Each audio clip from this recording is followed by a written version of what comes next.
सहनाववतु सहनौ भुनक्तु सह वीर्यं करवावहै तेजस्विनावधीतमस्तु मा विद्विषावहै। ॐ शान्ति शान्ति शान्तिः। ॐ पूर्णमदः पूर्णमिदं पूर्णात् पूर्णमुदच्यते पूर्णस्य पूर्णमादाय पूर्णमेवावशिष्यते। ॐ शान्ति शान्ति शान्तिः। श्रुतिस्मृतिपुराणानाम् आलयं करुणालयं नमामि भगवत्पादं शङ्करं लोकशङ्करं शङ्करं शङ्कराचार्यं केशवं बादरायणं सूत्रभाष्यकृतौ वन्दे भगवन्तौ पुनः पुनः। ईश्वरो गुरुरात्मेति मूर्तिभेदविभागिने व्योमवद्व्यक्तदेहाय दक्षिणामूर्तये नमः। હું બોલું પછી બોલજો. ॐ भद्रं कर्णेभिः शृणुयाम देवाः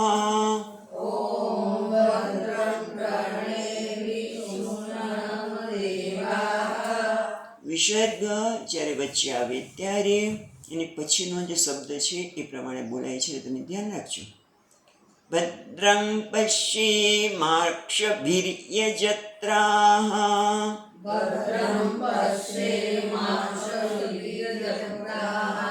સ્થિરૈરંગૈः તુષ્ટુવાગુંસस्तनूभिः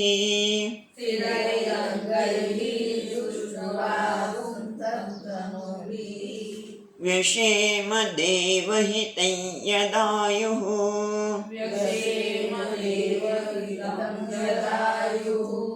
स्वस्ति न इन्द्रो वृद्धश्रवाः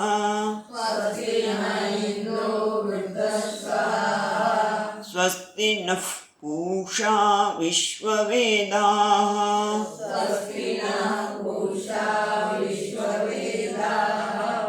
स्वस्ति नस्तार्क्ष्यो अरिष्टनेमिः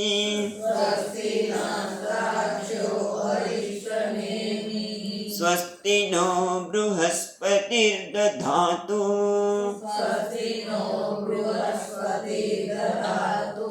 ॐ शान्ति शान्ति शान्तिः।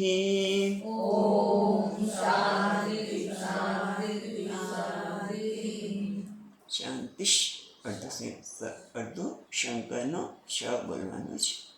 અચ્છા અચ્છા. પેલો મંત્ર અત આશ્વાલયનઃ ભગવન્तं પરમેષ્ઠિનम् ઉપસમેત્ય ઉવાચ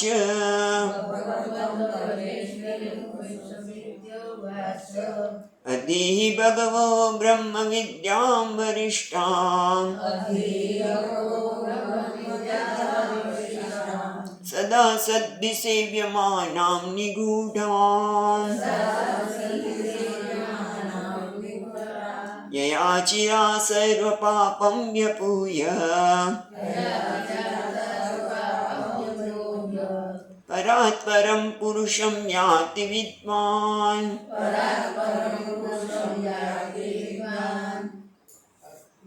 તો આપણે પહેલા મંત્રમાં જોયું એ પ્રમાણે આશ્વાલન મુનિ ગુરુજી પાસે શ્રદ્ધાપૂર્વક ઉપસમેત્ય વિધિપૂર્વક એમની પાસે જઈને બ્રહ્મ વિદ્યાની માગણી કરે છે.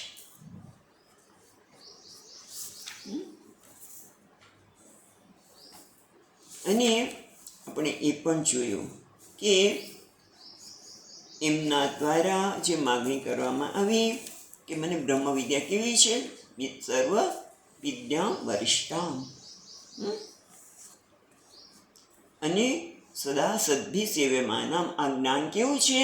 જે બધા સત્પુરુષો દ્વારા સેવન કરે છે, પણ નિગૂઢ છે, રહસ્યમય છે. અને એ જે જ્ઞાન પ્રાપ્ત કરતાં જ અચિરાત, કોઈ સમય લાગતો નથી, બધા જ પાપને દૂર થઈ જાય છે. અને એટલું જ નહીં, પરાત પરમ પુરુષમ યાતિ, જે પરાત એટલે માયા, એનાથી પણ શ્રેષ્ઠ, એનું પણ અધિષ્ઠાન જે પરમાત્મા છે, જે બ્રહ્મ છે, એને યાતિ વિદ્વાન. વિદ્વાન છે એટલે વિદ્વાન કોને કહ્યું? કે જે આ શ્રવણ કર્યો છે, જે આ પુરુષાર્થ માટે પ્રયત્ન કરી રહ્યો છે, એને વિદ્વાન કહ્યું. એ વિદ્વાન પરમાત્માને પ્રાપ્ત કરે છે. એટલે કે પેલી વસ્તુ તો એ છે કે આ વસ્તુ એમના માટે મૂલ્યવાન છે. બ્રહ્મ વિદ્યા કોઈ સામાન્ય નથી, એ મૂલ્યવાન છે. જો આપણને પણ મૂલ્યવાન લાગે તો જ પ્રયત્ન કરીએ. એટલા માટે ગઈકાલે આપણે એના માટે પણ જોયું છે કે આ વિદ્યા બહુ શ્રેષ્ઠ છે, મૂલ્યવાન છે, જે આપણને કૃતકૃત્યતા આપે છે. અને એટલા માટે કહે છે પરાત પરુષમ યાતિ. હવે યાતિનો અર્થ ગઈકાલે જોવાનો થોડું બાકી રહ્યો હતો. યાતિ ઉપેતિ એટલે પરમાત્માને, એ પરમાત્મા પાસે જાય છે. પરાત પરમ પુરુષમ, જે માયાથી પણ શ્રેષ્ઠ પરમાત્મા છે, એને યાતિ, એમની પાસે ઉપેતિ, યાતિ એટલે જાય છે, પ્રાપ્ત કરે છે. પણ ખરેખર તો આત્મા તત્વ કહો કે પરમાત્મા તત્વ કહો, એ તો એક અને અદ્વિતીય છે. કણે કણમાં ક્યાંય નથી, એવું તો છે જ નહીં. તો પછી પ્રાપ્તિ કેમ કહે છે? તો એટલા માટે જ કે પહેલાં પરમાત્મા તો હતા જ, પણ સર્વત્ર હું છું, પણ મને એનો અનુભવ થતો નહોતો. માટે ખરેખર ક્યાંય જવાનું નથી. પૂર્ણતા કહો, સૌંદર્ય કહો, પ્રેમ કહો, એ તો મારો સ્વભાવ છે. ફક્ત યાતિનો અર્થ થાય આવિર્ભાવ કરે છે. આવિર્ભાવ કરે છે, પ્રગટ થાય છે એના હૃદયમાં. કારણ કે જેમ સૂર્યનો પ્રકાશ બધે છે, પણ વાદળ આવી જાય તો આપણે સૂર્યનો પ્રકાશ દેખાય નહીં, પણ વાદળ દૂર થાય તો પ્રકાશ દેખાવા માંડ્યો. એમ આપણા અજ્ઞાનરૂપી વાદળના લીધે મારું જ સ્વરૂપ, આપણા બધાનું સ્વરૂપ કેવું છે? પૂર્ણતા, સૌંદર્ય કહો તો સૌંદર્ય, પ્રેમનું ભૂગવાતું સાગર, એક શું થાય છે? પ્રગટ થાય છે, આવિર્ભાવ થાય છે. માટે એને યાતિ કહ્યું. હવે આપણે આગળ જઈએ. એટલે ટૂંકમાં આશ્વાલયનજીનું નિવેદન બતાવે છે કે બ્રહ્મ વિદ્યા સૌથી મૂલ્યવાન છે અને એની પ્રાપ્તિ દરેકે કરવી રહી. બીજો મંત્ર, તસ્મૈ સહોવાચ પિતામહશ્ચ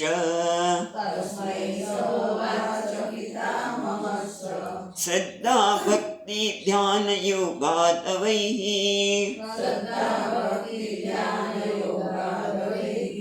એટલે કે છે તસ્મૈ સહોવાચ પિતામહ. પિતામહ એ તસ્મૈ, તસ્મૈ તેને, એટલે આશ્વાલયને, તેને સહ હુવાચ પિતામહ, તેને પરમાત્મા, તસ્મૈ જેના પ્રસંગ જવાબ, એને પિતામહે કહ્યું. એટલે કે ટૂંકમાં પિતામહ કેમ કહ્યું બ્રહ્માજીને? કારણ કે સર્વ જગતનું સર્જન કરનાર પ્રજાપતિ દક્ષ અને એના પણ પિતા એટલે પિતામહ, એટલે આદર આપવા માટે. અને બીજું કે પ્રશ્ન પૂછ્યો એટલે જવાબ આપવું કંઈ જરૂર નથી. કોઈ ગમે તે પ્રશ્ન કરે તો બધા પ્રશ્નના જવાબ આપવા જોઈએ એવું લખ્યું નથી, પણ એમને જોયું કે અધિકારી છે, ખરેખર એને જિજ્ઞાસા છે, પ્રશ્ન કરે છે, માટે એની અનાદર ન કર્યો, ઉપેક્ષા ન કરી. પણ સીધે સીધું કહ્યું પણ નહીં કે બ્રહ્મ વિદ્યાની એની માગણી કરે છે તો બ્રહ્મ વિદ્યાની જ વાત કરવી જોઈએ, પણ વાત કરતા નથી. પણ શું કહે છે? શ્રદ્ધા ભક્તિ ધ્યાન યોગાદવૈઃ. તો એ પરમાત્માને શ્રદ્ધા ભક્તિ અને ધ્યાન દ્વારા અવૈહિ એ જાણ, એને તું જાણ. કેમ એવું કહ્યું છે? કારણ કે એણે બ્રહ્મ વિદ્યાની વાત કરી. બ્રહ્મ એટલે પરમાત્મા, અને કહેવાય છે બૃહત્પાદ, એ તો એટલા બધા વિશાળ છે જેને પહેલાં તો આપણે કોઈ પણ વસ્તુ કેવી હોય તો આપણે શબ્દ દ્વારા એનું વર્ણન કરીએ, બરાબર, કે આ વસ્તુ આવી છે.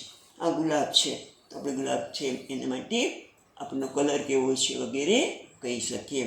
એટલે કોઈ પણ વસ્તુનું વર્ણન કરવા માટે કાં તો એની જાતિ, કઈ જ્ઞાતિના છો તરત જ આપણે પૂછી લે. એ આપણામાં એક બહુ ખબર નહીં કયા પ્રકારની, પહેલાં જ પૂછી લે તમે કઈ જ્ઞાતિના છો. જાતિ દ્વારા વર્ણન થાય. પછી ગુણ દ્વારા, બહુ સુંદર છે, ગુણ દ્વારા વર્ણન થાય. ક્રિયા દ્વારા, આ કોણ છે તો કે આ કામ કરી રહ્યા છે, દાખલા તરીકે રસોઈ, આ રસોઈઓ છે, એટલે ક્રિયા દ્વારા. અને કાં તો સંબંધ દ્વારા, કોણ છે મારા પિતા છે, દશરથ રામના પિતા છે, એટલે આપણે વર્ણન કર્યું.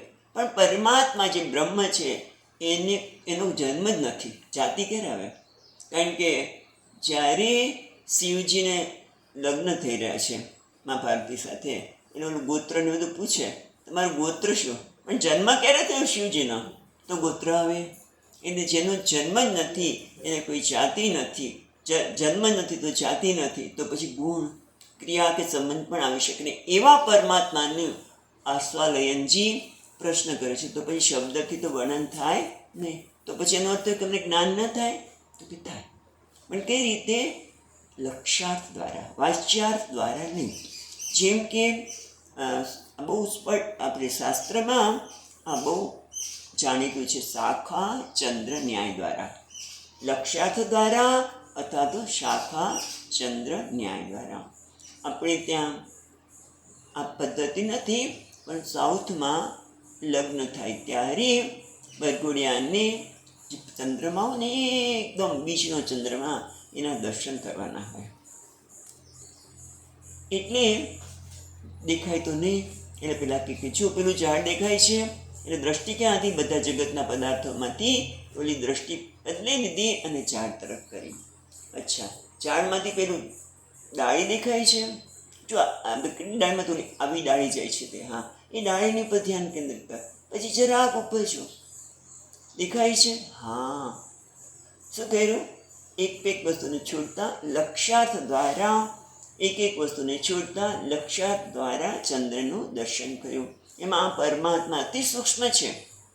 તો શાખા ચંદ્ર તો દેખાય છે, આ તો દેખાતા પણ નથી, કારણ કે જાતિ નથી, કર્મ નથી, ગુણ નથી, સંબંધ નથી. એ પરમાત્માનું જ્ઞાન કરવાનું છે. અને એટલા માટે શું જોઈએ? સૂક્ષ્મતા જોઈએ, એકાગ્રતા જોઈએ.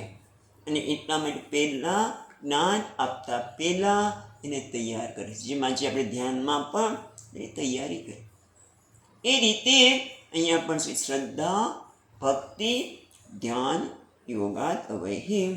શ્રદ્ધા એટલે શાસ્ત્રસ્ય ગુરુવાક્યસ્ય સત્ય બુદ્ધિ અવધારણાત શ્રદ્ધા. એ શ્રદ્ધા કોને કહેવાય? કે શાસ્ત્ર જે વાત કરે છે ગુરુ, અને એ વાત કોણ કહે છે? ગુરુજી, વક્તા. એનામાં સત્ય બુદ્ધિ અવધારણા, એ સાચું છે, એ જે કહે છે એ સાચું છે. સ્વામીજીના શબ્દમાં કહીએ, પૂજ્ય સ્વામીજીના શબ્દમાં, give the benefit of doubt until you discover the fact. એટલે કે જ્યાં સુધી વક્તા અથવા ગુરુજી જે બ્રહ્મ તત્વની વાત કરે છે એ મને સમજાય નહીં, પણ ત્યાં સુધી એને શ્રદ્ધાનો લાભ આપો. શ્રદ્ધા એટલે એ કહે છે હું સ્વીકારું, એનું નામ શ્રદ્ધા. કારણ કે શ્રદ્ધા રાખવાની પાછળનું કારણ એટલું જ છે કે એ ગુરુજી વક્તા શાસ્ત્ર સંમત વાત કરે છે. અને શાસ્ત્ર તો કેવા છે? 100 માની 1000 માની, જેટલો શબ્દ વાપરો હોય એ વાપરી શકાય, એટલી માની ગરજ સારે છે. માં હંમેશા બાળકનું હિત જ જોઈએ, તો શાસ્ત્ર પણ આપણું હિત જ જોઈએ. અને એટલા માટે શ્રદ્ધા એટલે શાસ્ત્ર કહે છે એનો, ગુરુજી કહે છે એને, ભલે મને સમજાતું નથી અત્યારે પણ એને સ્વીકારો. એટલે બીજા શબ્દમાં કહીએ તો આપણી જે સંકુચિત દ્રષ્ટિ છે જગતને જોવાની, એનો ત્યાગ કરો. અને જેમ જેમ એ કરશો તેમ આપણી બુદ્ધિનો વિકાસ થશે. આનું નામ છે શ્રદ્ધા, સક્રિય છે. જ્યારે શ્રદ્ધા હશે ને તો શું થશે? શ્રોતા અને વક્તા સાથે એક સંવાદિતા સંધાય. નહીંતર કે તું પૂર્ણ છે, તું કે પૂર્ણ નથી, અંદરથી વિરોધ થાય. ઠીક જ છે, મને અત્યારે મારી પૂર્ણતાનો અનુભવ થતો નથી, પણ એ કહે છે ને તો અત્યારે તો સ્વીકારી લો, અને સ્વીકારી લો એટલું જ નહીં, હું એ પ્રમાણે મારું જીવન જીવું. જ્યારે મને અપૂર્ણતા ચાલે, આમ થવું જ જોઈએ, આમ કરવું જ જોઈએ, અંદર લાગે ત્યારે મને શાસ્ત્રમાં સાંભળ્યું યાદ હોય કે ભાઈ હું તો પૂર્ણ છે. હા, તો પછી આવું કેમ કરે છે? શ્રદ્ધા હોય તો આપણે એ સત્યને જોવા માટે પ્રયત્ન કરીએ. એટલે ટૂંકમાં શ્રદ્ધા હોય છે, કારણ કે ભૂતકાળના સંસ્કારના અનુભવો કંઈ જુદું કહેતા હોય અને આપણે એનો સ્વીકાર કરવો, એનું નામ છે શ્રદ્ધા.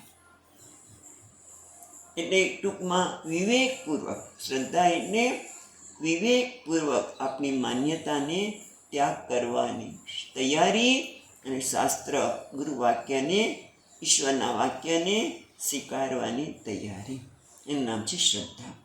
પછી બીજું આવે છે ભક્તિ. આ બધું જ આપણે સંક્ષિપ્તમાં જોઈએ છે, ફરી એકવાર યાદ કરાવીએ. હા, એટલે 2023 જોઈ લેવું. ભક્તિ એટલે પ્રેમ. ભાગો ભક્તિ, બે ભાગ કરી નાખો. જગતને એક બાજુ મૂકો અને પરમાત્માને બીજી તરફ રાખો. ટૂંકમાં ભગવાન માટે ભક્તિ, ગુરુ માટે ભક્તિ બંને આવે છે. જેમ આપણે ભગવાન માટે ભક્તિ હોય, કોઈના માટે પ્રેમ હોય, તો એના કોઈ પણ વર્તનને આપણે સ્વીકારીએ છીએ.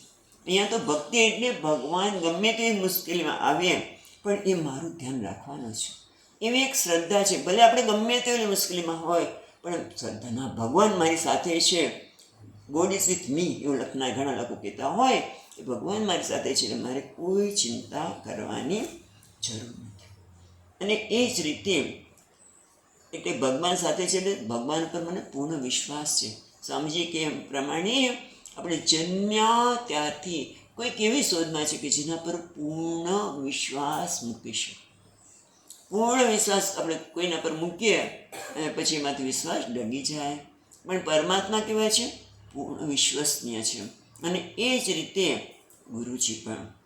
એના માટે આપણે આગળ જોઈશું કે ગુરુ માટે કે આવવાનું છે. એટલે ટૂંકમાં આ વસ્તુ આપણામાં હોય, ભક્તિ, એક આંતરિક શક્તિ પ્રાપ્ત થાય અને ગમે તે મુશ્કેલીમાં પણ આપણે શાસ્ત્રનું શ્રવણ ચાલુ રાખી શકીએ. અને પછી ધ્યાન. ધ્યાન એટલે શું? ધ્યાન માટે તો બહુ બધા લોકોએ ઘણું બધું કહ્યું છે, પણ આપણે વેદાંત પ્રમાણે જોઈએ તો ધ્યાન એટલે માનસ વ્યાપાર, મનનો વ્યાપાર. અને તમે બધા કરતા જ આવે છે. અહીંયા બેઠા બેઠા ઓમ નમઃ શિવાય બોલ્યા હોય અને ઓમ નમઃ શિવાયમાંથી શિવજીને બદલે શિવાભાઈ યાદ આવે, એ તો આપણે ત્યાં કામ કરે છે. શિવાભાઈ તો હવે એણે એ કામ કર્યું હશે કે નહીં? અહીંયા બેઠા બેઠા આપણે આવું જ કરતા હોય છે ને. ઓલા ચા પીધી હશે કે નહીં? એટલે ખાધું હશે કે નહીં? અહીંયા આવીને પણ આપણે બધું છોડી શકીએ નહીં. એટલે મન તો વ્યાપાર કરતું જ હોય છે, આ પ્રકારનો વ્યાપાર કરતો હોય છે. ઓમ નમઃ શિવાયમાંથી શિવજીન શિવાજીન શિવાજીન કેમ પચી ગયા? એની બદલે ધ્યાન એટલે માનસ વ્યાપાર તો કરો, પણ સજાતીય પ્રવાહ ને વિજાતીયનો ત્યાગ. સજાતીને એક જ વિષયના સંદર્ભમાં વિચાર કરવો અને બીજાનો ત્યાગ, જે આપણે શ્રવણ કર્યું છે. હા, તો એ જ્યારે ધ્યાનમાં બેસીએ ત્યારે સત્યને જોવા માટે પ્રયત્ન કરતા હોઈએ ત્યારે જગતના વિચારો આવવાના, તેનો ત્યાગ કરો. અને વિજાતીય પ્રત્યેનો ત્યાગ. ઓમ નમઃ શિવાય અને પછી આપણે શિવાભાઈનું યાદ કર્યું, શિવાભાઈને બાદ કરી દઈએ ના, એનું અત્યારે હું ધ્યાન નહીં કરું. એટલે એ રીતે આપણે બ્રહ્મ વિદ્યાને પ્રાપ્ત કરવા માટે શું છે? શ્રદ્ધા, ભક્તિ અને ધ્યાન. ધ્યાન એટલે સભાનતાપૂર્વક, સજાગતાપૂર્વક જે ધ્યાન દરમિયાન વિજાતીય પ્રવાહ, વિજાતીય વિચારો આવે છે, એટલે કે ધ્યાનને અનુરૂપ નહીં પણ બીજા વિચારો આવે છે, એનો આપણે ત્યાગ કરવાનો છે. એટલે આમ આપણને બ્રહ્મ વિદ્યા પ્રાપ્ત કરવા માટે આપણે શાખા ચંદ્રની વાત કરીને એટલે સૂક્ષ્મતા અને એકાગ્રતાની જરૂર માટે આ શ્રદ્ધા, ભક્તિ બંને માટે અને ધ્યાન. હવે પછી એક બહુ બીજી જરૂરિયાત બતાવે છે. બ્રહ્મ વિદ્યાની પ્રાપ્તિ માટે સંન્યાસની પણ જરૂર છે. સંન્યાસ શબ્દ આવે એટલે આપણે થાય કે ભગવા કપડાં પહેરવાની વાત કરો છો? ના, એ આપણે સંન્યાસના સંદર્ભમાં જોઈશું. પહેલાં આપણે જોઈએ ત્રીજો મંત્ર. ન કર્મણા ન પ્રજયા ધનેન ત્યાગે નૈકે અમૃતત્વમાનશો પરેણ નાકં નિહિतं ગુહાયામ વિભ્રાજતે યત્યતયો વિશન્તિ. એટલે યતિ પરમાત્માને વિભ્રાજતે યતયો વિશન્તિ. યતિ છે તેમાં પ્રવેશ કરે છે, સાક્ષાત્કાર કરે છે. પણ એ માટે આખું પહેલાં જોઈએ તો કે છે ન કર્મણા ન પ્રજયા ન ધનેન ત્યાગેન એક અમૃતત્વ માનશું. માનશું એટલે અમૃતત્વ આનશું છે. જો તમારા ચોપડીમાં જોતા રહ્યો તો ખ્યાલ આવશે. અમૃતત્વ આનશુહુ. આનશુહુ એટલે પ્રાપ્ત કરે છે. બરાબર. પણ પહેલાં અમૃતત્વ કોને કહેવાય? અમૃતત્વ એટલે અમરતા, પૂર્ણતા. અમૃતત્વ એટલે આનંદ, કૃતકૃત્યતા, પૂર્ણ સંતોષ એટલે કે બ્રહ્મ. અમૃતત્વને પ્રાપ્ત કરે છે. એટલે આપણે વાત કરીને હમણાં જ કે અમૃતત્વ કોને કહેવાય? આને. પણ એના માટે મને મૂલ્ય છે. જો મૂલ્ય હોય તો પછી આપણે બધું કરશું. ન કર્મણા ન પ્રજયા ન ધનેન. પણ એની માટે મૂલ્ય છે કે કેમ? પહેલાં તો આપણે એને મૂલ્યવાન લાગવું છે. નહીં તો ગમે તેટલું કહીએ આવીએ કાં તો લોકો આંખ બંધ કરી દે, જો જોવાનું હોય શબ્દ એ જોઈએ નહીં, એવું બધું થઈ શકે. કારણ કે મારે તો આ જોઈએ જ છે. મૂલ્યવાન હોય તો જેમ કે પ્રહલાદ છે. પ્રહલાદજીને ભગવાન પૂછાલ વૈકુંઠમાં તો કે ના ના ના ના બધાને લઈ લો મારા. બધાને ગામમાં પૂછ્યું આખા રાજ્યના, કોઈ આવા તૈયાર નથી. કેમ? બીજા બધા માટેને બીજી બધી વસ્તુ મૂલ્યવાન હતી. એટલે એ રીતે એટલી હું તો એમ કહું છું કે અત્યારે જ્યારે 1 કલાક જે સત્સંગ ચાલે છે ત્યારે તો આપણે એને મૂલ્યવાન બનાવી દઈએ. શ્રદ્ધાનું નામ એ જ ને કે કહે છે જોવા તો પ્રયત્ન કરો મારા જીવનમાં. એ રીતે બેનિફિટ લાવો. આ સત્યને તમે અહીંયા જુઓ. એટલે તમે કહું લખો પોઈન્ટ લખ્યા હોય તો આપણને તરફ યાદ આવે કે હા આ વસ્તુ મારે જોવાની છે જીવનમાં. અને એટલે શું છે? અમૃતત્વ એટલે કે કૃતકૃત્યતા, પૂર્ણ સંતોષ એ મારા માટે મૂલ્યવાન બને. તો પછી પહેલી લીટી શું છે? ન કર્મણા ન પ્રજયા ન ધનેન ત્યાગેન. એટલે આપણે વિવેક આપે છે કે અમૃતત્વ પ્રાપ્ત કરવું હોય તો કર્મ પછી પ્રજા અને ધન દ્વારા એ પ્રાપ્ત થઈ શકે નહીં. એટલે કર્મથી આપણને સમજાય. આપણે જરાક આમ જોઈએ, આગળ વિસ્તારથી જોઈએ કે કર્મ શું શેનું સૂચન કરે છે. તો કર્મ છે ધર્મ પુરુષાર્થ. તમે કર્મ દ્વારા ધર્મની પ્રાપ્તિ કરી શકો. એટલે ધર્મ પુરુષાર્થની વાત કરે છે. પ્રજા એટલે કામ. પ્રજા એટલે કામ પુરુષાર્થ. આપણે આ રીતે જોઈશું. અને હવે થયું ધન. ધન હોય તો બધી વસ્તુની પ્રાપ્તિ કરે છે. અર્થ એટલે ધર્મ, કામ અને અર્થ. બરાબર. કર્મ એટલે ધન આપણે લીધું, ધર્મ પુરુષાર્થ, પ્રજા એટલે કામ અને ધન એટલે અર્થ. એટલે ટૂંકમાં શુદ્ધિ શું કહે છે કે તું તારા જીવનમાં આપણે આ 3 જ પુરુષાર્થને વરેલા છે. આપણે આપણા જીવનમાં આ 3 પુરુષાર્થને વરેલા છે. કયા? ધર્મ, અર્થ અને કામ. તો એનાથી તને અમૃતત્વની પ્રાપ્તિ થશે નહીં. મોક્ષ પણ થયો ને અર્થ. એનાથી પ્રાપ્તિ થશે નહીં. એટલે એનો અર્થ કે અમારે આ પૈસા ન કમાવા, બાળકો અમારા ન હોવા જોઈએ એવું છે? ના ના. પણ એ બધું તારા જીવનમાં ભલે હોય, પણ એના દ્વારા તું અમૃતત્વ મને પ્રાપ્ત થશે. એના દ્વારા મને કૃતકૃત્યતા જીવનમાં આવશે, પૂર્ણ સંતોષ આપશે. એ બધા ઉપર તું મદાર ન રાખીશ. આનું નામ છે વિવેક, એનું નામ ત્યાગ. બરાબર.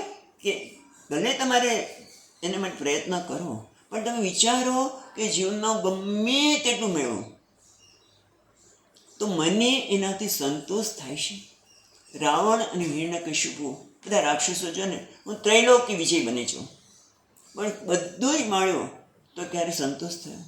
અને સ્વામીજી મારા તો કે વિચાર કરો કે તમને આખું જગતની બધી સંપત્તિ એટલું જ નહીં, હા, તમે એને ભોગવી શકો તોય તમને સંતોષ મળવાની, બધી વસ્તુ મળે તો. અને જીવનમાં આપણે જોયું છે કે જે ઈચ્છે છે એવું મળતું નથી, કંઈક ને કંઈક અવરોધ આવે જ છે. એને આપણને આ બધા દ્વારા પૂર્ણ સંતોષ મળે નહીં. કારણ કે જગતનો નિયમ જ છે કે કંઈક મેળવો તો કંઈક ગુમાવો. લગ્ન કર્યા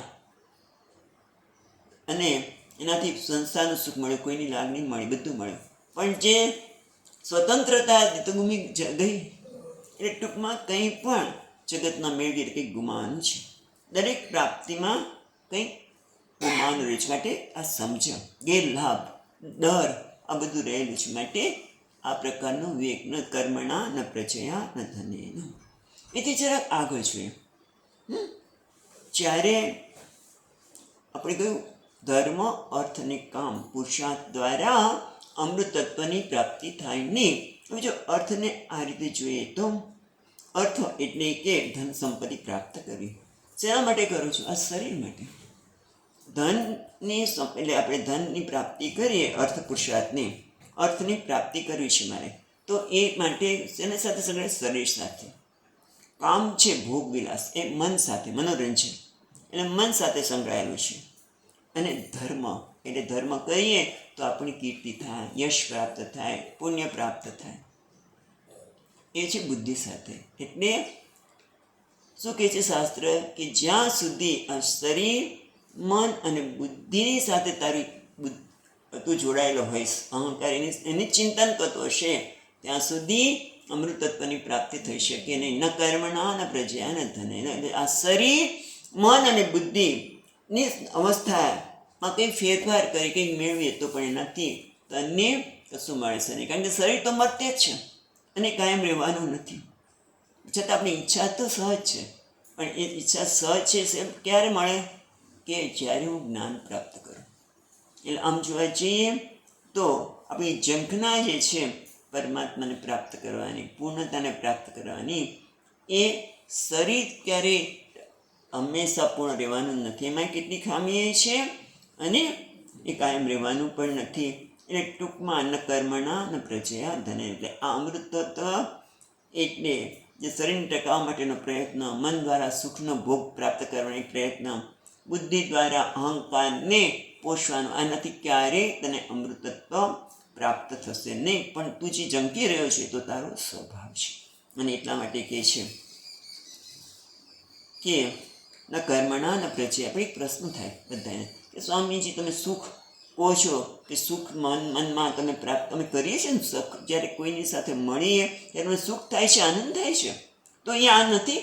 તમે એમ કેમ કહો છો કે ન કર્મણા? શાસ્ત્ર પણ કહે છે અને વક્તા નથી કહેતા, શાસ્ત્ર સંમત વાત કરે છે. તો અમને તો સુખનો અનુભવ થાય છે. કોઈ વસ્તુની પ્રાપ્તિ થાય ત્યારે, કોઈને મળીએ ત્યારે આનંદ થાય છે. સુખ નથી થતું? થાય છે કે નહીં? થાય છે ને? સાચી વાત છે. પણ એ કેવું છે? ઉછીને લીધેલું સુખ છે.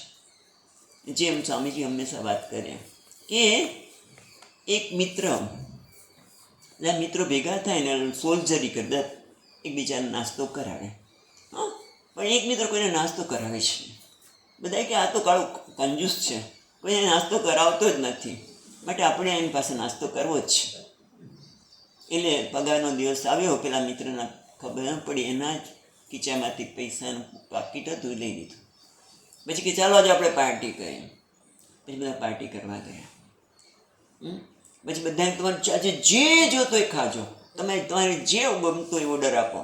ઓલા મિત્ર જેના ખીચામાંથી પાકીટ ગયું છે એને ખબર નથી, એટલે એને પણ સારામાં સારી વસ્તુનો ઓર્ડર આપ્યો. પછી કોલ્ડ ડ્રિંક આવ્યું, પછી ઠંડુ હોવું જોઈએ, આઈસ્ક્રીમ વગેરે ખાધું.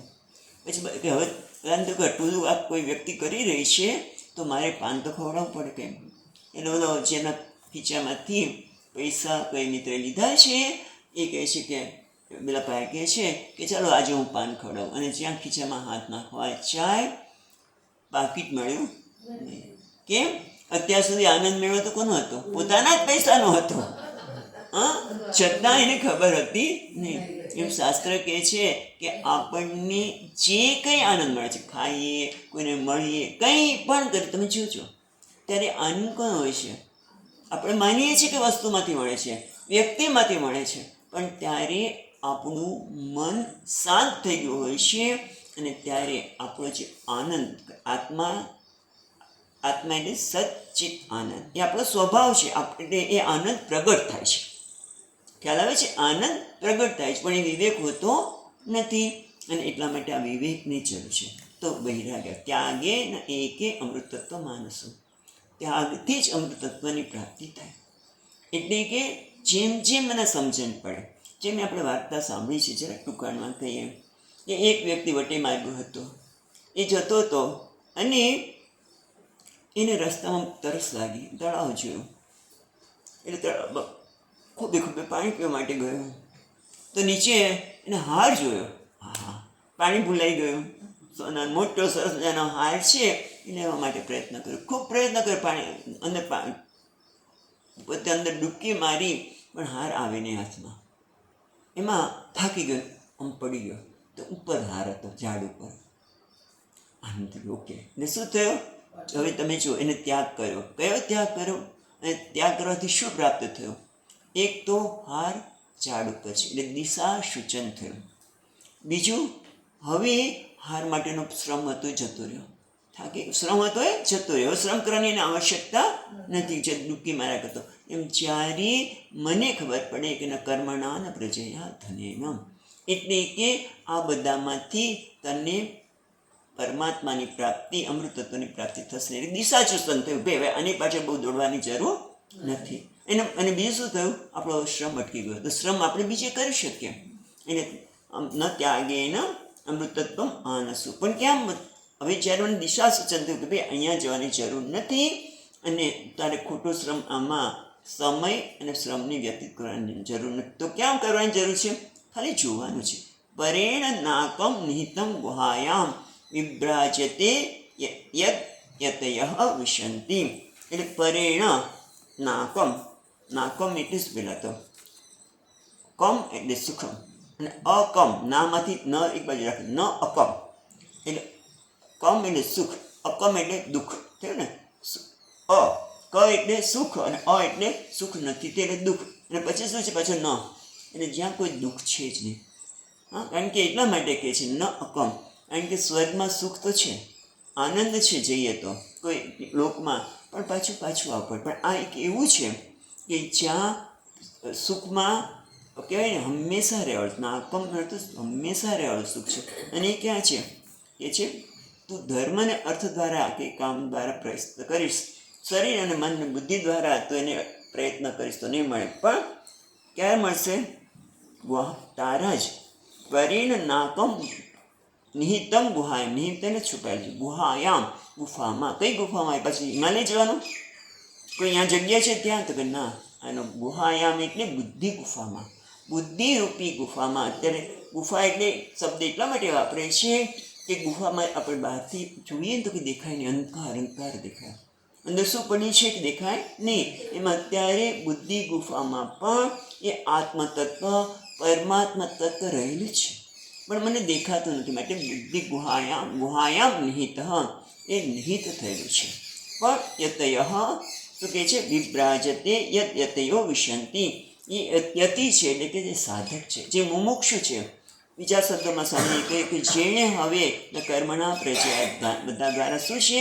એ મુમુક્ષુમાંથી જિજ્ઞાસુ બનશે. મુમુક્ષુ બધાય છે, મોક્ષ તો જોઈએ જ છે. નાના છોકરાને કેમ? નાનો છોકરો જરાક ચાલતો થાય એટલે માની આંગળી પકડવા તૈયાર નથી.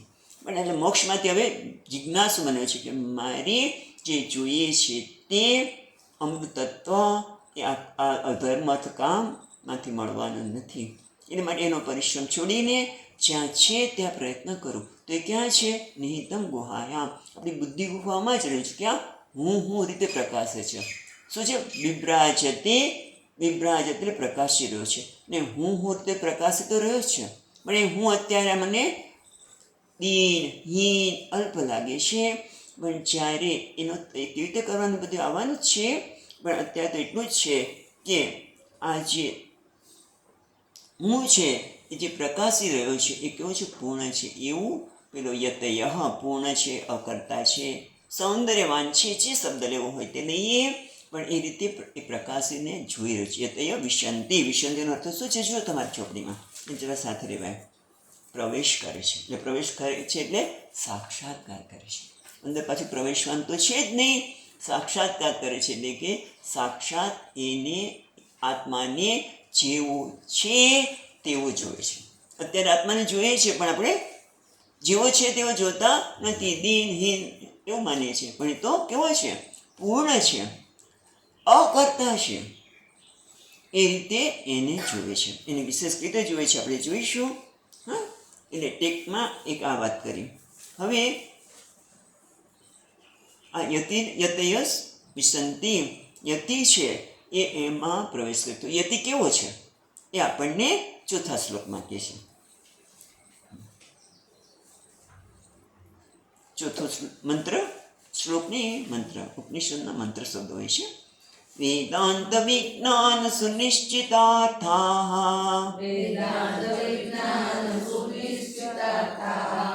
સંન્યાસ યોગાદ્યતયઃ શુદ્ધ સત્ત્વાઃ તે બ્રહ્મલોકેષુ પરાંતકાલે પરામૃતાत् પરિમુચ્યન્તિ સર્વે. અહીંયાથી કેવું છે તો કે પેલું એનું લક્ષણ શું છે? કેવું છે? વેદાંત વિજ્ઞાન સુનિશ્ચિત અર્થાઃ. એટલે વેદાંતના વિજ્ઞાનને સુનિશ્ચિત એટલે યથાર્થ રૂપે એ સમજ્યું છે, દ્રઢ નિર્ણય થયો છે. વેદાંત જે કહે છે આત્માના સંદર્ભમાં, એમાં એનો નિશ્ચય દ્રઢ થઈ ગયો છે. હવે વેદાંતનું વિજ્ઞાન શું છે? વેદાંતનું એક જ અસ્ત્ર છે, એક જ વેદાંતનું તાત્પર્ય કહો, વેદાંતનું જ્ઞાન કહો તો શું છે? તત્વમસી. તે તું છે. તું જીવનમાં જે શોધી રહ્યો છે એ બહાર નથી. જે કીધું ને એ તો જે બહારથી મળે છે તો કેવું છે? ઉછીનું છે. પણ ખરેખર તો તું જ છે, તત્વમસી. એની આપણે તત્વમસી મહાવાક્યની વાત કરીશું છે. પણ અત્યારે તો આપણે જોઈએ કે વેદાંત વિજ્ઞાન જેણે અત્યાર સુધી હું ને જે જાણતો હતો કે શાસ્ત્ર શું કહે છે? તું એકલો નથી. તારી તો સુંદરતા, તારું જે જ્ઞાન, તારા વિશેનું જે વિચારી રહ્યો છે તે એટલું વિશાળ છે. એ જ્યારે ને સમજી છે તત્વમસી મહાવાક્ય દ્વારા, અને પોતાનો જે જ્ઞેતમ ગુહાયમ, હમણાં વાત કરીને જે છુપાઈ ગયેલું ગૂઢ છે અંદર જ, ઢંકાયેલું ગયેલું આવરણ દૂર થાય છે. એટલે એને સ્પષ્ટ થાય છે. હવે એ કદાચ તમને કોઈક કંઈ નહીં, પણ આટલું તો આપણે સમજી શકીએ. સ્વામીજી કહે છે વેદાંત વિજ્ઞાન સુનિશ્ચિતાર્થા. હા, એમાં પૂજ્ય સ્વામીજી મહારાજ કહે છે આટલું જીવનમાં સમજાય ને તો ઘણો ફેર પડશો. આપણે જીવનમાં દુઃખી થઈએ, કંઈ પણ થઈને શું કહીએ? આણે આવું કીધું, પહેલાં આમ કીધું, એ થાય છે ને તરત જ આપણે કહીએ એણે આવું ન કીધું તો મને કંઈ નહોતું થયું. એને મને આવું કહેવાય, આવું કહેવાય. કોણ પોતાના બાળકો માટે પણ મા બાપને થતું હોય અને દુઃખી થઈ છે. ત્યારે સ્વામીજી કે problem is you and solution is you. આપણે જ્યારે કોઈને આપણા દુઃખનું કારણ માનીએ છીએ ત્યારે કેમ માનીએ છીએ? કારણ કે એણે આવું કેમ કર્યું, મારી સાથે આવું બોલ્યા કેમ, અને જતું નથી આપણને. એને આવું કરવું જોઈએ. એને તમે જોજો લગ્ન પછી જેની દીકરી આવે સાસરે ત્યારે સાસુ અને વહુને થોડી મુશ્કેલી પડતી હોય. કારણ કે ઓલા અને આજની છોકરીઓ તો બહુ જ જસ્ટ બાયદી બે વાત કરું છું કે અમુક પ્રકારના સંસ્કાર હોય, કામ કર્યું ન હોય એટલે વહેલી ઉઠે નહીં, સાસુમાં વહેલી ઉઠતી હોય, ઓલી તો 10 વાગે કદાચ નીચે ઉતરે આવે. એટલે આ બધું થાય એટલે ઓલા દુઃખી થઈ જાય. એ આવું કેમ કરે છે? તમે જો પછી કેટલી સંઘર્ષ થાય છે. આ ઘટનાથી કેવા કેવા સંઘર્ષ થાય છે. કેમ એવું થાય છે? કારણ કે પેલા સાસુમાને એમ લાગે છે કે હું કહું છું એ પ્રમાણે જો દીકરી કરીને પુત્રવધુ કરે તો બરાબર છે. એટલે ન કરે તો શું લાગે છે? પોતાનો અસ્વીકાર લાગે છે. ખ્યાલ આવે છે? પોતાનો અસ્વીકાર લાગે છે કે એણે મારું માન ન રાખ્યું, મારો અસ્વીકાર થયો એવું લાગે છે અંદરથી, માટે દુઃખ થાય છે. એટલે સમસ્યા ક્યાં છે? પેલી વ્યક્તિના વ્યવહારથી નહીં. એ તો કરે છે અને એને સુધારો તો પછી સુધારી શકાય, પણ આપણે સુધારી નથી શકતા, કારણ કે આપણે તો સંઘર્ષ જ કરવો વળી દે છે. આમ કેમ કર્યું, પછી એકબીજાના પર દોષારોપણ કરાવવા વગેરે વગેરે. પણ એ સમયે જો આ જ્ઞાન હોય તો વેદાંત વિજ્ઞાન સુનિશ્ચિતા, હા, એના માટે શું કહે છે મહારાજ એટલે ગુરુજી મહારાજની વાત કરી છે કે તમે સમસ્યા તારા જીવનમાં જે કંઈ આવે છે, દુઃખ આવે છે, એનું કારણ તું જ છે. એટલે કે હું એટલે તો એટલે કે હું એટલે મારા સાચા સ્વરૂપનો મેં સ્વીકાર, મને ખબર નથી માટે હું મારી જાતનો સ્વીકાર કરતો નથી. ગઈકાલે વાત કરીને કે તિરસ્કાર જ કરે છે. હું પૂર્ણ છું, હું સ્વીકાર્ય છું, પણ મને બીજાના વ્યવહારથી સ્વીકાર લાગે છે એટલે દુઃખી થઈ જાઉં છું. સમસ્યા કોણ છે? હું જ. અને એનું સમાધાન ક્યાં છે? મારું જ્ઞાન થઈ જાય, મને હું મારો જાતનો સ્વીકાર કરતા થઈ જશું. આપણે ધ્યાન જોઈશું. આ પણ બહુ સ્વામીજીને કહે છે મહાવેલિડેશન. જ્યારે આપણે આપણો સ્વીકાર કરીએ તો પછી ક્યાં સમસ્યા છે? પછી જે કરવાનું એ કરી શકીએ, પણ અત્યારે તો આપણે પ્રતિક્રિયા જ કરીએ છીએ. એટલે એ વાત તો બાયથી વે વાત કરી છે, માટે આટલી વાત કરીએ છીએ. પણ મહત્વની વસ્તુ તો એ છે કે જ્યારે મને જીવનમાં સમજાય કે આ સમસ્યા પણ હું છું અને એનું સમાધાન પણ હુંના સાચા સ્વરૂપનું છે. બધી લાંબી વાત નહીં કરીએ. ટૂંકમાં હવે આ વ્યક્તિ વેદાંત વિજ્ઞાન સુનિશ્ચિતા, હા, એને એવો દ્રઢ નિશ્ચય થયો છે કે મારા જીવનમાં હું જે ઝંખી રહ્યો છું, શું ઝંખી રહ્યો છું? બિનશરતી, કાલે કહ્યું પ્રમાણે પ્રેમ, બિનશરતી આનંદ, એ ખરેખર મને કોઈ આપી શકે નહીં. એ તો મારું સ્વરૂપ છે. હા, અને એને મારે આવિર્ભાવ કરવાનો છે. એટલે કે મુમુક્ષમાંથી જિજ્ઞાસુ બની ગયો, વેદાંત વિજ્ઞાન જિજ્ઞાસુ બની ગયો. અને પછી શું છે? આપણે આગળ જઈએ. વેદાંત વિજ્ઞાન સુનિશ્ચિતા સંન્યાસ યોગાત યતય શુદ્ધ સત્વા, સંન્યાસ યોગાત,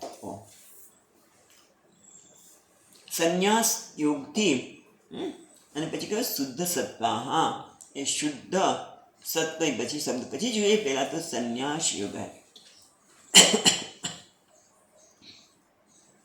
સંન્યાસ એટલે ભગવા કપડાં તો એટલા માટે લેવામાં આવે છે કે એને હવે જિજ્ઞાસા પ્રાપ્ત થાય કે મારે આત્મતત્વને જાણવું છે. ત્યારે શાસ્ત્ર એને સંમતિ આપે છે. જો ઘરમાં રહીએ તો પછી અમુક પ્રકારનું કર્તવ્ય રહે, એને કંકા કરવું જોઈએ, એટલે કે તું બધું છોડી શકે અને એક તારા ધ્યેયને વળગી શકે. માટે એને કહેવાય વિવિધ દિશા સંન્યાસ. પણ સંન્યાસ એટલે ભગવદ્ ગીતા પણ કહે છે સમ્યક ન્યાસ, એટલે કે સમ્યક નાશ એટલે કે સારી રીતે જેને ત્યાગ કર્યો છે. એટલે કે આ બધા જ ધર્મ, અર્થ અને કામનો ત્યાગ કર્યો છે. આ શરીર, મન, બુદ્ધિ દ્વારા જે સુખ પ્રાપ્ત કરવા ઈચ્છતો હતો એનો પણ એ ત્યાગ કર્યો છે. અને શું છે? હું પૂર્ણ બ્રહ્મ છું. ને આ જ્ઞાન જ્યારે મુખ્ય અર્થમાં એનામાં આવે તે કહેવાય સંન્યાસ. આને કહેવાય સંન્યાસ. તમે ભગવદ્ ગીતામાં બધે જોજો ભગવાને આ જ વાત કરી છે. ક્યાં? ભગવદ્ ગીતાના બીજા અધ્યાયમાં ચિત્ત પ્રજ્ઞાન લક્ષણ, આત્મનિવ આત્મના તુષ્ટ, દુઃખે સનુદ્વિગ્ન મનાહ, બધા જ યાદ કરો. એને સંન્યાસી કહ્યું છે. 14મા અધ્યાયમાં પણ ગુણાતીતના લક્ષણ, એ પણ સંન્યાસ જ છે. એટલે આ પ્રકારના સંન્યાસને શાસ્ત્ર કહે છે કે તું જ્ઞાનમાં નિષ્ઠ થા. એ સંન્યાસ યોગ, સંન્યાસ યોગ દ્વારા, ત્યાગ દ્વારા, સંન્યાસ એટલે ત્યાગના માર્ગ દ્વારા, સંન્યાસ એટલે ત્યાગ, એ યોગના માર્ગ દ્વારા યતય, જે યત્નશીલ છે એ કેવો બન્યો છે? શુદ્ધ સત્વા. સત્વ એટલે અંતઃકરણ, જેનું અંતઃકરણ શુદ્ધ બન્યું છે. કારણ કે આપણા અંતઃકરણમાં બે અશુદ્ધિ છે. એક અશુદ્ધિ છે કઈ? કર્મ કરતા જેમની પ્રતિક્રિયા કરીને આ આવા જન્મનો આવો છે, એના અંદર કેટલાય રાગ દ્વેષ ભેગા કર્યા, મળ ભેગા કર્યા. એ રાગ દ્વેષ રૂપી જે મળ છે એને આપણે કર્મયોગ દ્વારા દૂર કરીએ. પછી બીજી એક અશુદ્ધિ છે, કઈ છે ખબર છે? હિંસા, દંભિત્વમ, માનિત્વમ, મને માન મળે, આમ કોઈને ખબર ન પડે. પણ ઘણી વખત તમે જોજો કે આ તો બહુ સરળ છે અને કોઈ માનની અપેક્ષા નથી એવું કે મને ગમે પાછું. સૂક્ષ્મ માનિત્વ, એટલે આ માનિત્વ, દંભિત્વ, હિંસા વગેરે જે રહેલું છે એ સૂક્ષ્મ અશુદ્ધિ છે. અને આ અશુદ્ધિ પણ પેલા યતિએ દૂર કરી છે. કેવી રીતે? સતત સભાનતાપૂર્વક આ શાસ્ત્રનો શ્રવણ જે કર્યું છે એના દ્વારા કીધું ને કે માનની આવશ્યકતા નથી, મને કોઈ માન આપી શકે જ નહીં. જ્યારે માનની લાગણી સૂક્ષ્મ રીતે ઉત્પન્ન થાય ત્યારે એ આ રીતે વિચાર કરે છે અને એ રીતે સતત સભાનતાપૂર્વક પોતાનામાં રહીને આ સૂક્ષ્મ જે અશુદ્ધિ છે એને દૂર કરવા માટે શુદ્ધ સત્વાહા. અને એના પરિણામે શું થાય છે? તે બ્રહ્મલોકે શું છે? પરાંતકાલે પરામૃતાત પરિમુચ્યંતિ સર્વે. તે બ્રહ્મલોકમાં, પહેલાં તો તે જે યતિ છે, યતિ માટે તે શબ્દ વાપર્યો છે. બ્રહ્મલોકમાં એટલે કે બ્રહ્મ એવો લોક, બ્રહ્મ જ લોક છે એટલે કે બ્રહ્મ એવ લોક, એટલે બ્રહ્મરૂપી લોકમાં, બ્રહ્મલોકમાં શું થાય છે? પરામૃતાત પરિમુચ્યંતિ. પરાંતકાલે પછી જોઈએ આપણે, પણ બ્રહ્મલોકમાં એ શું છે? પરાંતકાલે પરામૃતાત પરિમુચ્યંતિ. પરામૃતાત પરિમુચ્યંતિ, પરામૃતથી પરિમુચ્યંતિ, સારી રીતે એ મુક્ત થઈ જાય છે. પરિમુચ્યંતિ એટલે હંમેશા માટે એ મુક્ત થાય છે. બરાબર? પરિમુચ્યંતિ સર્વે, એ બધામાંથી મુક્ત થાય છે. પરામૃતાત સર્વે એવું કરી લઈ શકીએ, પણ પરામૃતાત એટલે શું અને પરાંતકાલે શું? પરિમુચ્યંતિ એટલે સારી રીતે, પછી એને પાછું કંઈ આવતું નથી, એટલે કે જીવન મુક્ત બની જાય છે પરિમુચ્યંતિ માટે. કારણ કે સમય સાથે આપણે કરવાનું છે. કદાચ એવું પણ બને કે આપણે એકાદ ક્લાસ વધારવો પડશે થોડોક, તો એ કરીશું. એ તો એટલું ટૂંકાણમાં કહીએ તો જે નવા આવ્યા છે એ લોકોને કંઈ મળે જ ને કે આ સ્વામીજી શું કહે છે જાય છે. કારણ કે અહીંયા પછી સમયની ડિસિપ્લિન બંને છે એટલા માટે.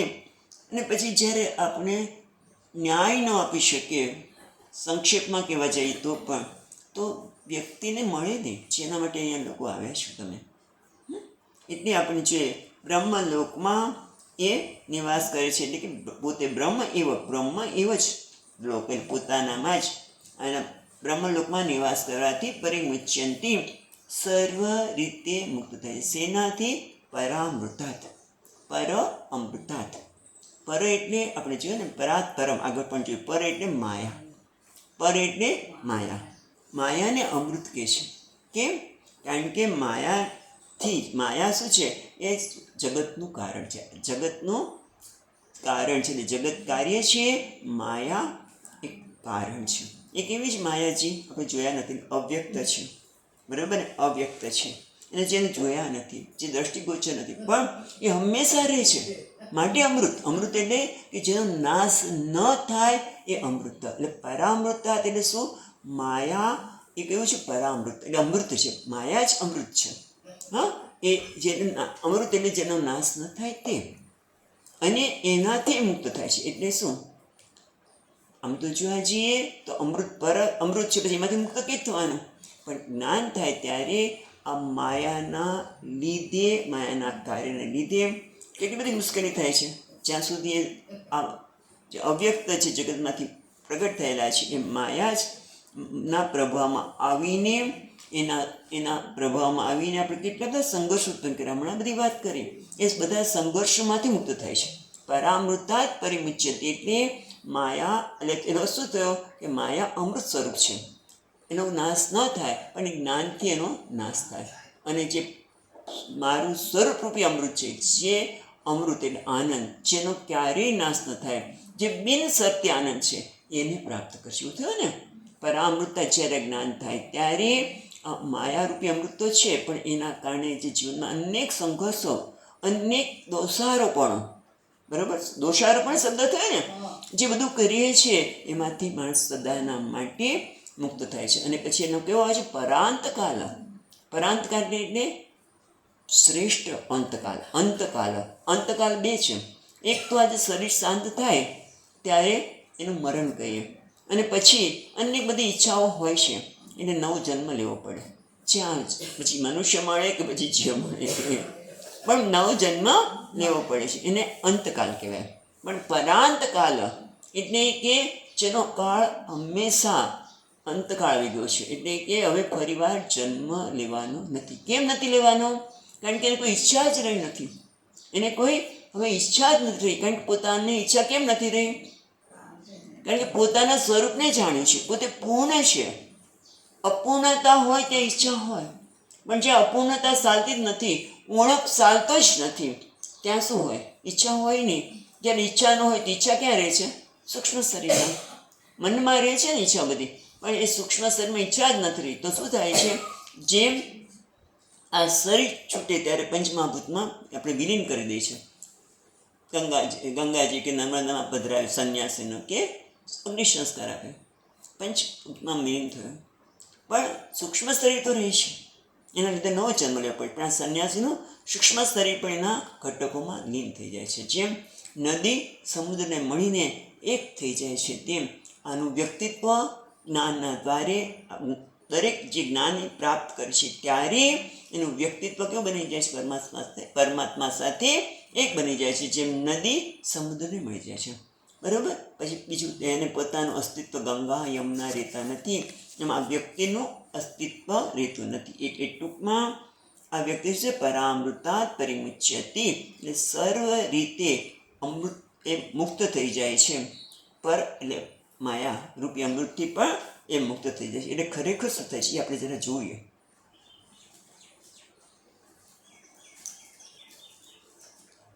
ખરેખર એને હવે સમજાય છે કે આત્મા ખરેખર શરીર સાથે જોડાયેલો છે જ નહીં. અત્યાર સુધી શરીરને હું માનું છું, આ મનને હું માનું છું અને બુદ્ધિને હું માનું છું. પણ ખરેખર જ્યારે જ્ઞાન થાય છે ત્યારે એને સમજાય છે કે દેહ, મન અને બુદ્ધિ સાથે ક્યારેય આત્મા જોડાયેલો નથી. પણ એવું નથી, હા, એટલું નથી. સમજવાની જરૂર એ છે, જેમ સ્વામીજી મહારાજ કહે તે પ્રમાણે એક અભિનેતા છે, એ ભિખારીનો વેશ ભજવે છે. તો આપણે શું કહીશું કે અભિનેતા માટે એ શબ્દ વાપરીએ, અભિનેતા એ એક્ટર માટે એ, અને ભિખારીને આપણે ઇંગ્લિશમાં બેગર કહીએ, બેગર જ કહીએ ને, તો એને શું કહીએ? બી. આપણે સાંભળ્યું એટલે સીધું બી. એવું નહીં. એટલે હવે તમે જુઓ કે ભિખારી એક્ટર વગર શક્ય, અભિનેતા વગર શક્ય છે જ નહીં, પણ અભિનેતા ભિખારી વગર શક્ય છે. એ રીતે આ શરીર, મન અને બુદ્ધિ, બરાબર, એ આત્મા તો છે જ. હું માનું છું કે આત્મા એ છે જ, પણ આત્મા એટલું નથી. આત્મા શરીર, મન અને બુદ્ધિ નથી. આત્મા કેવો છે? પૂર્ણ છે, મહાન છે. એટલે દીન, હીન, મર્ત્ય, આ બધી જે ગ્રંથિઓ છે ને, એ બધી ગ્રંથિઓનો નાશ થાય છે. નમ પરામૃતા. કારણ કે શરીર, મન અને બુદ્ધિ દ્વારા આપણામાં અનેક પ્રકારની ગ્રંથિઓ જોઈએ છે. હું દીન છું, હીન છું, જો હવે ઉંમર થઈ, ચલાતું નથી, કોઈના પર આધાર રાખવો પડે, અને પછી આ તો આંખમાંથી ટપકે અથવા તો અંદરથી ટપકે આપણું. કારણ કે દીન, હીન, મર્ત્ય એ માનું છું, એ જ્યારે પરામૃતાત પરિમુચ્યંતિ, આ પ્રકારની બધી ગ્રંથિઓ દૂર થઈ જાય છે. એટલે જીવતા જ એ મુક્ત છે, એટલે જીવન મુક્ત છે. અને જ્યારે શરીર છૂટે છે ત્યારે એ શું છે? બધા જ સૂક્ષ્મ શરીરના ઘટકો એનામાં મળી જાય છે. એટલે વિદેહ મુક્ત. એક જીવન મુક્ત છે, એ વિદેહ મુક્ત. એટલે પરાંતકાલ એટલે જે હવે વિદેહ મુક્ત, એનો અંતકાળ આવી ગયો છે. એટલે આ જ્ઞાન કેવું કરે છે આપણને કે વેદાંત વિજ્ઞાન સુનિશ્ચિતા. હા, ત્યારે વેદાંતનું જ્ઞાનનું પહેલાં તો દ્રઢ નિશ્ચય થઈ ગયો છે કે ભાઈ મારે જે જોઈએ છે એ ધર્મ, અર્થ, કામ, કર્મણા પ્રજયા ધન, એનાથી નથી મળવાનું. પણ મને આ સંન્યાસ, આ પ્રકારના ત્યાગથી, વિવેકપૂર્વકના ત્યાગથી મળવાનું છે. એના માટે એનું અંતઃકરણ શુદ્ધ બન્યું છે. અને એના કારણે જ્યારે શાસ્ત્રનું ગુરુમુખે શ્રવણ કરે છે ત્યારે એ શું થાય છે? પર અમૃતાત, પર માયાના કાર્ય, એનાથી સંઘર્ષો એમાંથી મુક્ત થાય છે. અને એનો કાળ, પરાંતકાળ આવી જાય છે. અને બધા પ્રકારના સંઘર્ષોમાં, બધા પ્રકારની ગ્રંથિઓમાંથી એ મુક્ત થઈ જાય છે. ચલો હવે આપણે આગળ પછી જોઈએ છીએ. ॐ पूर्णमदः पूर्णमिदं पूर्णात् पूर्णमुदच्यते पूर्णस्य पूर्णमादाय पूर्णमेवावशिष्यते ॐ शान्ति शान्ति शान्तिः शङ्करं शङ्कराचार्यं केशवं बादरायणं सूत्रभाष्यकृतौ वन्दे भगवन्तौ पुनः पुनः ईश्वरो गुरुरात्मेति मूर्तिभेदविभागिने व्योमवद्व्याप्तदेहाय दक्षिणामूर्तये नमः ॐ शान्ति शान्ति शान्तिः हरिः ॐ श्रीगुरुभ्यो नमः।